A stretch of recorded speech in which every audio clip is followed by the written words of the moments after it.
This explosive plot, everything changes when Sheila Carter uncovers a ruinous verity that threatens to destroy the fragile world erected by Taylor Hayes and Deacon Sharp. What began as a hopeful attempt at redemption and an alternate chance at happiness snappily spirals into chaos. Formally, Sheila realizes she has been prevaricated to in the worst way. For weeks, Taylor and Deacon believed they had successfully kept their secret hidden. Their relationship had been growing still, erected on participated loneliness and the desire to start fresh after times of heartache and treason. Deacon believed that loving Taylor could prove he'd eventually changed, while Taylor induced herself that Deacon merited a chance to move beyond his worried history. But the biggest handicap standing between them and happiness was Sheila. Everyone knows Sheila's history, her preoccupation, her manipulation, and her capability to destroy lives the moment she feels betrayed. Taylor and Deacon were completely apprehensive that if Sheila ever learned the verity about them, the consequences would be disastrous. Unfortunately, secrets infrequently remain safe in Los Angeles, especially when Sheila Carter is involved. The turning point begins at Illinois Giardino, where Cleric is distracted and uneasy throughout the evening. He senses commodity is wrong but can't relatively explain it. Taylor, meanwhile, tries to assure him that they've been careful. No bone has seen them together, no bone suspects anything, and Sheila has been busy dealing with her own problems. But unknown to them, Sheila has formally begun putting the pieces together. Sheila has always had sharp instincts, especially when it comes to Deacon. Despite their complicated relationship, she still believes she understands him better than anyone. Lately, she noticed small changes in his jest. Late nights, detracted exchanges, and a strange distance whenever Taylor's name was mentioned. At first, Sheila tried to ignore the signs, but dubitation snappily grew into preoccupation. Determined to uncover the verity, Sheila began still probing, watching Deacon more nearly than ever ahead. The shocking discovery happens when Sheila follows Deacon one night after he leaves the eatery before than usual. Deacon believes he's being careful, but he no way expects Sheila to be watching from a distance. She tracks him to an isolated sand house where Taylor has been staying temporarily. When Sheila sees Taylor open the door and pull Cleric into a passionate grasp, everything inside her shatters. The woman she formerly considered a rival, and the man she believed still watched about her are intimately together. For several seconds Sheila stands frozen, gaping through the window in unbelief. Also the rage begins to make. Inside the house, Taylor and Deacon are ignorant that their world is about to collapse. They talk about their future, about eventually revealing their relationship once the timing feels right. Taylor believes honesty will ultimately set them free. Cleric, still, fears the fallout, especially from Sheila. Unfortunately, the decision is no longer theirs to make. Suddenly the frontal door slams open. Sheila storms outside, her eyes burning with fury. The shock on Taylor and Deacon's faces says everything. Sheila laughs plaintively as she realizes the verity she suspected is real. She accuses them of treason, lies, and manipulation. Cleric tries to calm her down, averring that their relationship only began after he and Sheila were fully finished. But Sheila refuses to hear. In her mind, this is the ultimate treason. She trusted Deacon, defended him, and indeed believed he understood her better than anyone differently. Now she sees the situation else. She believes Taylor stole Deacon down and lowered her. Taylor attempts to reason with Sheila, reminding her that their history conflicts have formerly caused enough pain. She urges Sheila not to let wrathfulness destroy what little peace remains in their lives. But sense has no way worked on Sheila Carter when her feelings take over. Rather of leaving still, Sheila makes a chilling pledge Taylor and Deacon will lament this treason. What happens coming sends shockwaves through Los Angeles. Sheila doesn't incontinently attack them or produce a violent scene. Rather, she does commodity far more dangerous. She decides to destroy them sluggishly and intimately. Sheila knows that Taylor and Deacon have spent months rebuilding their reports and connections. Cleric has been working hard to prove he's changed, earning the trust of people who formerly despised him. Taylor, meanwhile, has been trying to repair her complicated relationship with her family, especially with Steffi Forrester and Thomas Forrester. Sheila realizes that exposing their secret could destroy everything they've worked for. The coming day, the fallout begins. Sheila precisely spreads the verity through whispers and strategic competitions. At Forrester Creations, the shocking news spreads snappily. Taylor and Deacon are intimately involved. The disclosure stuns everyone, especially Steffi, who formerly has a complicated history with Cleric and a deep abomination for Sheila. When Steffi learns that her mama has been hiding a relationship with Cleric, the same man who has been entangled with Sheila, she feels fully betrayed. Steffi confronts Taylor in an emotional and explosive scene. She demands to know how her mama could make such a reckless decision, especially knowing how dangerous Sheila can be. Taylor tries to explain that Cleric has changed, that their relationship is real and meaningful, but Steffi refuses to accept it. She believes Deacon's history will always follow him, and now that Sheila knows the verity, the entire family could be in peril again. Meanwhile, Cleric faces his own agony. Guests begin avoiding Illinois Giardino after rumors spread about the chaos girding him and Sheila. Old allegations resurface, and people begin questioning whether Deacon truly changed or if he's still the same reckless man he used to be. The character he worked so hard to rebuild begins collapsing overnight. Deacon soon realizes that Sheila's vengeance is far more advised than he anticipated. But Sheila isn't finished yet. In one of the most shocking moments of the plot, she intimately confronts Taylor and Deacon at a major event hosted by Forrester Creations. Girdled by associates, musketeers, and family members, Sheila dramatically reveals their entire secret: how they hid their relationship, how they prevaricated to everyone, and how they allowed they could get down with it. The room falls silent as the verity sinks in. Taylor stands there lowered, while Deacon realizes Sheila has successfully destroyed their lives in a single moment. The consequences are ruinous. Steffi cuts off communication with Taylor, unfit to forgive the secretiveness and poor judgment. Cleric loses important business hookups and struggles to keep his eatery open. The dream they formerly participated, erecting a peaceful future together, begins slipping away. And Sheila? She watches the chaos unfold with cold satisfaction. In her mind, justice has been served. However, neither can they, if she can't have happiness. Yet despite everything they've lost, Taylor and Deacon still have one thing left: each other. In the final moments of the plot, they face a delicate decision: walk down from the relationship to repair the damage they've caused, or stand together against the storm Sheila created. But knowing Sheila Carter, this may only be the morning. Because in the changeable macrocosm of the bold and the beautiful, vengeance no way truly ends, and Sheila Carter is no way finished with her adversaries. For Taylor, the demotion becomes nearly unsupportable. She has spent times trying to rebuild her life and recapture the trust of her children, particularly Steffi Forrester and Thomas Forrester. When the verity about her relationship with Cleric explodes into the open, Taylor feels as however all of her hard work has been cancelled overnight. Steffi's response is particularly painful. The wrathfulness in her voice when she confronts her mama echoes throughout the Forrester manse. Steffi cannot understand how Taylor, a reputed psychiatrist who always sermonized wisdom and caution, could fall in love with someone like Deacon, especially knowing the explosive connection he formerly had with Sheila. Taylor tries desperately to explain that people can change. She insists that Deacon isn't the same man he used to be and that their connection was erected on honesty, mending, and participated loneliness. But Steffi refuses to hear. In her eyes, Taylor's involvement with Cleric represents terrible judgment and a gratuitous threat to their entire family. The argument escalates until Taylor realizes she may have permanently damaged her relationship with her son. Watching Steffi walk down in wrathfulness becomes one of the most heartbreaking moments Taylor has endured in times.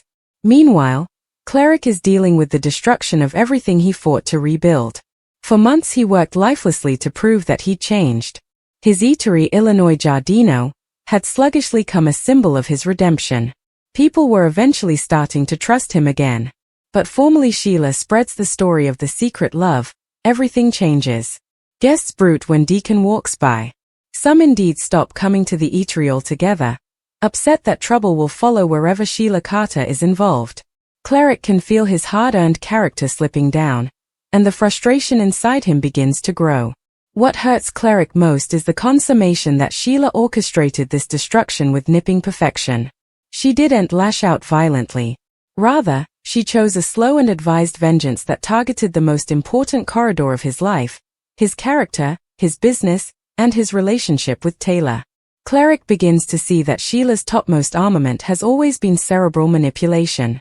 By exposing their secret at the perfect moment, she assured that everyone differently would do the damage for her. As the drama spreads through Forrester Creations, the pressure becomes insolvable to ignore. Staff members bruit about the reproach in hallways, and directors struggle to maintain focus during meetings. Some workers sympathize with Taylor, believing she deserves happiness after everything she's endured. Others believe Steffi is right and that Taylor's relationship with Cleric was a reckless mistake that has now risked the entire Forrester family. The situation becomes indeed more complicated when Ridge Forrester returns and learns about the reproach. Ridge has always had a complicated relationship with Taylor, and hearing that she intimately came involved with Cleric shocks him deeply. Although Ridge tries to remain calm, it's clear that he's floundering with mixed feelings, disappointment, covetousness, and concern. He questions Taylor's judgment and worries about the ripple good Sheila's involvement could produce. Ridge ultimately confronts Cleric directly. The battle is violent, filled with times of resentment and mistrust. Ridge demands to know how Deacon could allow Taylor to come involved in such a dangerous situation, especially knowing Sheila's history of preoccupation and vengeance. Cleric stands his ground, averring that his love for Taylor is genuine and that Sheila's response isn't their fault. For a moment, it looks as if the battle might turn physical, but both men eventually step back, realizing that violence will only make effects worse. But while everyone differently is arguing and condemning one another, Sheila still continues moving her pieces across the board. She begins subtly reminding people of Deacon's worried history, bringing up old dishness and miscalculations whenever the occasion arises. She also spreads mistrustfulness about Taylor's emotional stability, suggesting that her decision to hide the relationship proves she isn't as wise as everyone believes. One particularly nipping moment occurs when Sheila approaches Taylor alone outside the sanitarium. Her tone is calm, nearly friendly, but the trouble hidden beneath her words is unmistakable. Sheila tells Taylor that she advised her long ago not to intrude in her life. Now, she says, Taylor is eventually passing the consequences. Sheila claims she didn't ruin Taylor's life. Taylor did that herself by betraying the wrong person. Taylor tries to remain strong, but Sheila's words shake her deeply. For the first time, she begins questioning whether pursuing a relationship with Cleric was worth the damage it has caused. She sees the pain in Steffi's eyes, the wrathfulness in Ridge's voice, and the pressure erecting around Deacon's business. The dream they formerly participated now feels fragile and uncertain. Cleric, still, refuses to surrender. He knows Sheila better than nearly anyone, and he understands that giving up would only prove she has power over their lives. In an emotional discussion with Taylor, Deacon promises that he'll not let Sheila destroy their future. He admits that their secretiveness may have been a mistake, but he insists their love is real and worth fighting for. As the plot continues, one question hangs over everyone involved: how far will Sheila go? The chaos she created has formally bring Taylor and Deacon nearly everything: their reports, their connections with family, and their sense of stability. But Sheila Carter has no way been satisfied with half measures. However, the peril may only be beginning, if she believes there's still further vengeance to take. Taylor spends several insomniac nights replaying everything that happened. She keeps asking herself where effects went wrong. For a brief moment, she truly believed that she had eventually set up peace after times of emotional fermentation. Deacon had shown her kindness, vulnerability, and a sincere desire to become a better man. Their connection had grown sluggishly and naturally, and Taylor believed their participated jests had brought them closer together. But now that their secret relationship has been exposed, she wonders if their happiness was erected on a fragile vision. The hardest part for Taylor is the growing distance between her and Steffi Forrester. Steffi has always been fiercely defensive of her family, especially after everything Sheila has done to them in the history. Learning that her mama willingly entered a relationship that could provoke Sheila's rage feels like a deep treason. Steffi refuses to answer Taylor's calls, and the silence between them becomes nearly unsupportable. Taylor realizes that the trust she spent times rebuilding with her son may now be gone. At the same time, Thomas Forrester tries to see the situation from a more balanced perspective. Although he understands Steffi's wrathfulness, Thomas believes their mama deserves the chance to make her own opinions. He reminds Steffi that Taylor has always supported her children through their own complicated miscalculations. But indeed Thomas cannot ignore the peril that Sheila represents. Everyone knows that when Sheila feels betrayed, she infrequently stops with a single act of vengeance. Meanwhile, Cleric faces his own emotional battle. Every morning when he opens the doors of Illinois Giardino, he wonders how numerous guests will actually walk in. Some longtime patrons continue supporting him, believing he deserves an alternate chance. Others, still, tail behind his reverse, induced that anyone connected to Sheila Carter cannot truly escape her influence. Deacon feels the weight of judgment pressing down on him again, just when he allowed. He'd eventually moved beyond his worried history. Despite the pressure, Cleric refuses to abandon Taylor. In fact, the chaos girding them only strengthens his determination to cover the relationship they erected. He tells Taylor that if they walk down now, Sheila will have won fully. For Cleric, the idea of surrendering to Sheila's manipulation feels worse than losing everything differently. He believes that standing together may be the only way to eventually break the cycle of fear that Sheila has used to control people for times.